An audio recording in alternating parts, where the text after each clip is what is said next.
So we are so thrilled to have Assistant Secretary Roberta Jacobson with us here today. She is going to give brief remarks and knows you all have been following the announcement of yesterday very closely, and then we'll take your questions. Unfortunately, we have a limited amount of time, so we'll get to as many questions as we can.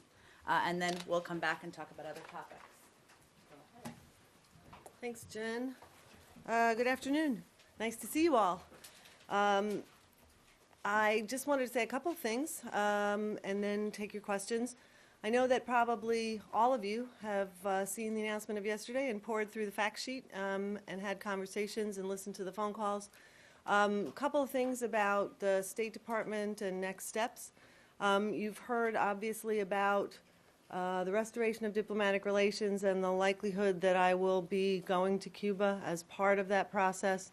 We do have migration talks scheduled for January. As you know, under the Migration Accords of 1995, we have migration talks every 6 months. They alternate between Havana and Washington.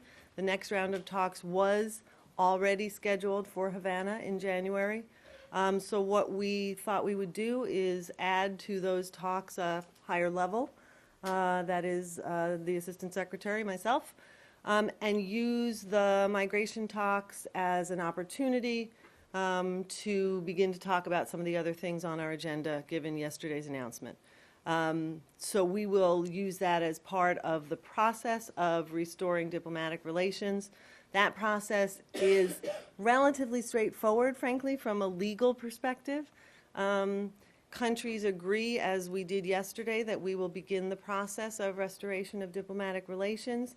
We can do that via an exchange of letters or of notes. It doesn't require a formal sort of legal treaty or agreement. But what they do require is that both countries come to the agreement on the process, right? And obviously it requires us also terminating the 53-year agreement that we've had with the Swiss government as our protecting power, and the same for the Cubans. So that will be done as soon as possible, whereupon we would transition to becoming an embassy, and we would change the sign on our mission. We would obviously then, instead of having all of our officers be officers under the Swiss protection, they would be officers, and we would have our diplomatic list of officers declared to the Cuban government instead of through the Swiss, et cetera. But there are other things that need to be agreed upon that have always been part of the discussion of diplomatic relations with Cuba, such as registered claims against the Cuban government. The Cubans have a lawsuit against the United States. We do not believe those things would be resolved before diplomatic relations would be restored, but we do believe that they would be part of the conversation. So this is a process, and it will get started right away, but there's no real timeline of knowing when each part of it will be completed, because it has to be completed by agreement of both governments as you go along. So we'll start having that conversation as soon as possible. At the same time, obviously, as you know, State will undertake immediately, and we've really begun already, the process that we need to do under the law on the question of the state sponsor of terrorism listing, which has been in place since 1982. So those are some of the things that we will begin to do right away. I did brief this morning ambassadors or chargés from all of the European Union countries, all of the Western Hemisphere countries, and Switzerland and the Holy See. As you can imagine, the response from all of those countries has been extremely favorable. The Secretary, I think, has talked to many other countries and many of our European counterparts. And as you've seen around the world, I think the response has been overwhelmingly positive from the diplomatic perspective, and we look forward to working with our colleagues around the globe in a more collegial fashion on this policy in the future. So let me stop there, and we can take questions. So, yeah, just a couple, but they're very brief. One, what days are the migration talks supposed to be? Well, the migration talks had originally been scheduled for the second week in January, but I have to tell you that, unfortunately, I actually have an unmovable conflict, so we're going to try and actually shift those a little bit. So I don't have a date yet. End of January is what we're looking at. Okay. That's So what we're yours- hoping for, but to be honest, we need to work that with the Cuban You government. don't expect your personal schedule is going to scuttle this? No. Okay. I think I have my orders, so we will have, we Okay. will have a trip to Cuba, regardless of what I may have to change. Secondly, you don't foresee any problem with ending the agreement with the Swiss, right? No, That's just no, a no, pretty no, no. standard thing to do? No, Okay. I think they'll be delighted too. Well, I'm sure they will, something on. And then thirdly, and this relates to timing, and I know that this is kind of a Treasury thing, but there are a lot of people out there who want to know when this new easing of the remittances and whether the regs, purchases. new regs, The right. new regs will actually take effect. Like, Right. if I am an American citizen in Havana or somewhere in Cuba right now, can I buy some cigars and legally bring them back into the United States as of right now? No. Or what? Okay, so No. when do these take So, effect? right, this is incredibly important, and I'm actually going to pull out my little Q&A folder because I want to make sure that I get the answers right on this. The answer to that question is no, for sure, because all of the announcements that the president made yesterday, none of them go into effect immediately. They all have to be implemented, whether it's the restoration of diplomatic relations, which has to be processed, right? We have to do that with the Cuban government in terms of implementation, or the regulation changes that will have to be made to expand purposeful travel to general licenses or other things. All of those will have to be done via regulatory changes that Treasury and other agencies are working on right now and will be published as quickly as they can. But is So that they like- won't go into effect until those regulations until are they're published. published in the Federal Register? Correct. But how, in terms of those regulations, well, are we talking about weeks? I'm quite certain we're By talking. the end of the year? I can't say that. I'm quite certain we're talking about weeks.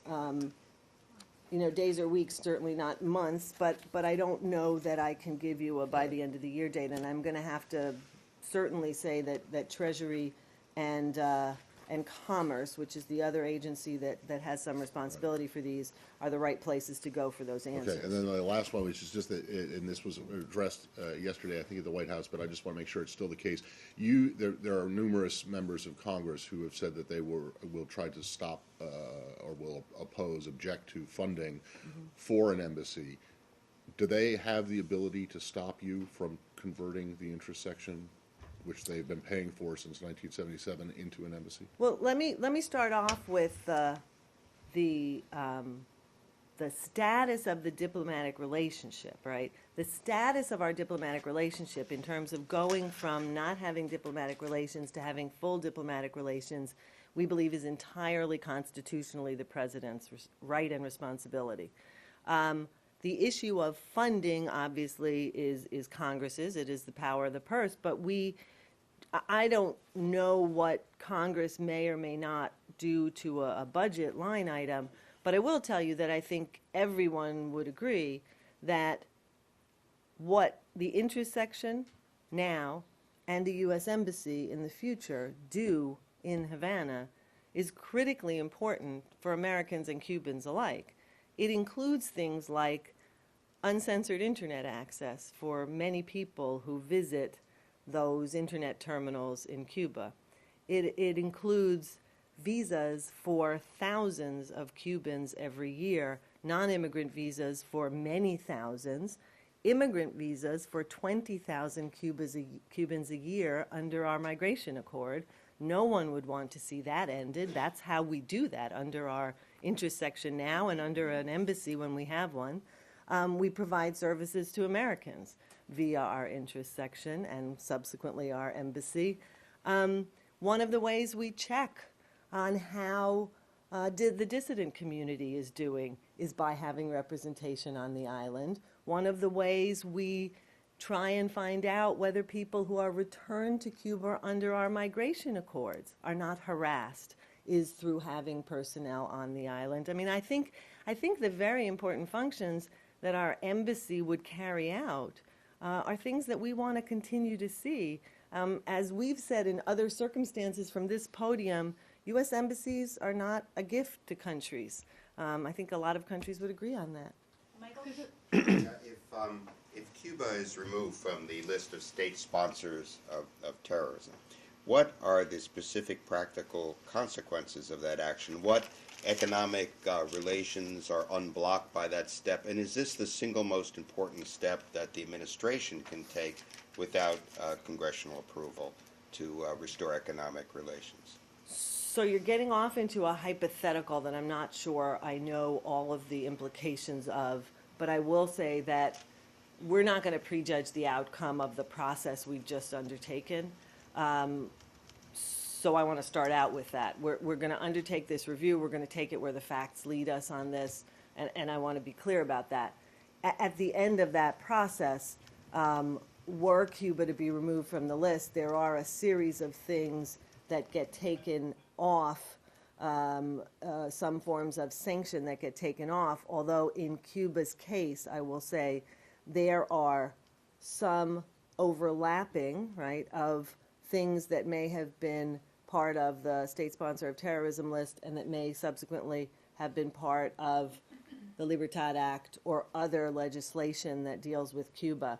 And to be perfectly honest, I'd have to go back and look at what is in each law and what would come off.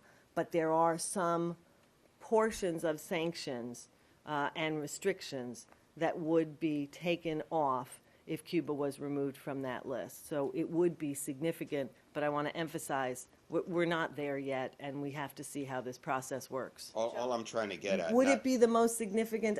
I really don't know that I would say that. I think there were a lot of very significant things announced by the president yesterday, and frankly, my own view, and it may be from this region that I live and work in, if you will, and the reaction that I've gotten is one of the most important things that the president could do, he has done in the movement towards normalization of relations, and that is to change the whole tenor of the conversation with Cubans from consistently focusing on isolating Cuba, which, as he talked about, has failed and only served to isolate us, to trying to engage with Cuba towards the same ends. I think that is the most important thing he announced yesterday. Can I pick up on that, on the state sponsor of terrorism? I understand there's a time period within which you are supposed to conduct this review. Right. The president announced that he would like the recommendation within 6 months. Can you do it before 6 months? I mean, is it something you could do within a month? One can always turn the professor's work in early, Right. if you want to make a good impression on the professor. And what sort of things will you be looking at in this review to The make your law determination? is fairly specific, so I would urge you to take a look at that. But the law is fairly specific. I'm going to just take a look here.